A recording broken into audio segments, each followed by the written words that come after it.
तुम्हाला माहिती आहे का, जर एका मिक्सरच्या भांड्यामध्ये एक मोठी वाटी भरून हिरवे मटार घेतले, नंतर याच्यामध्ये थोडंसं आलं घातलं, 3-4 हिरव्या मिरच्या घालायच्या, थोडीशी कोथिंबीर घालायची आणि पाणी टाकून याचं एक पेस्ट तयार करून घ्यायची. तर मिक्सरला हे वाटून घ्यायचं. मिक्सरला वाटून घेतल्यानंतर ही पेस्ट एका बाउलमध्ये काढून घ्यायची आणि याच्यामध्ये चवीपुरतं मीठ घालायचं, 1 वाटी बारीक रवा घालायचा, 1 चमचा बेसन घालायचं आणि हे चांगलं मिक्स करून घ्यायचं. तर या पद्धतीने मिक्स करून घेतल्यानंतर याच्यामध्ये जर पाणी वाटलंच तर थोडंसं पाणी घालायचं.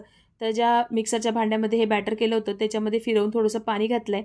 नंतर परत एकदा याला चांगलं मिक्स करून घ्यायचं. आता हा रवा आहे ना, तो भिजायसाठी ठेवायचा. तर मी ते हे झाकून ठेवून घेते आणि दुसरीकडे काही भाज्यासुद्धा तयार करून घ्यायच्या आहेत. तर मी ते काही भाज्या कट करून घेतल्या आहे.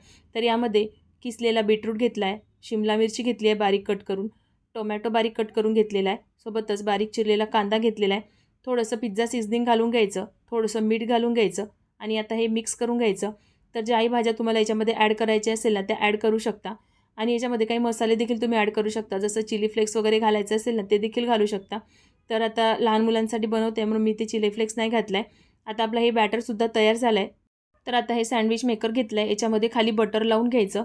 नंतर आपण जे बॅटर तयार करून घेतलं होतं ना, ते याच्यावर लावून घ्यायचं. तर चमचाने असं बॅटर टाकून हे ना पसरवून घ्यायचं आहे. तर सगळीकडे आपण हे असंच पसरवून घेणार आहे. नंतर याच्यामध्ये ज्या आपण भाज्या कट करून घेतल्या होत्या त्या घालायच्या आहे. आता याच्यावर तुम्हाला चीज घालायचं असेल तर तुम्ही ते घालू शकता. नाहीतर तुम्हाला जर अगदी हेल्दी बनवायचं असेल ना, तर चीज तुम्ही स्किप करू शकता. पण मी ते एका साईडला चीज घालून घेतलं आणि एका साईडला फक्त भाज्या घालून घेतल्या. आता याला हे वरूनसुद्धा आपल्याला बॅटर लावून घ्यायचं आहे. चमचाने असं सगळीकडे पसरवून घ्यायचं. आता हे चांगलं कव्हर करून घेतल्यानंतर याला झाकून घ्यायचं आणि 2-3 मिनटं तसंच होऊ द्यायचं. 2 मिनिटानंतर बघू शकता वरून असं हलकंसं सुकल्यानंतर याला बटर लावून घ्यायचं.